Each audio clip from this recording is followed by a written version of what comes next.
ஒரு first order reaction கொடுத்துருக்காங்க. அப்படி ஆஃப் லைஃப் வந்து 10 மினிட்ஸ். அப்போ ரியாக்டன்ட் வந்து 10% ரிமைனிங் இருப்பதற்கு எவ்வளவு நேரமாகும் அப்படின்னு கேட்டிருக்கிறாங்க. ஃபஸ்ட் ஆர்டர் ரியாக்ஷனுக்கு time required to any concentration T equal to 2.303 divided by K into log of initial concentration divided by final concentration.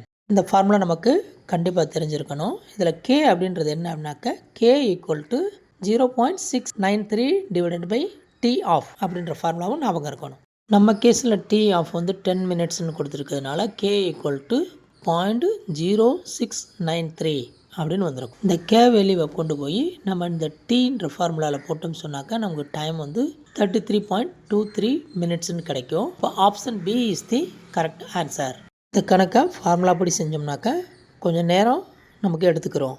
அப்போ எப்படி செய்யலாம் அப்படின்னு பார்த்தீங்கன்னாக்கா ஃபஸ்ட்டு ஆஃப் ஆகிறதுக்கு அதாவது 50% ஆகிறதுக்கு ஒரு ஆஃப் லைஃப், அகைன் 25% ஆகிறதுக்கு செகண்ட் ஆஃப் லைஃப், அகைன் 12.5 ஆகிறதுக்கு தேர்ட் ஆஃப் லைஃப்.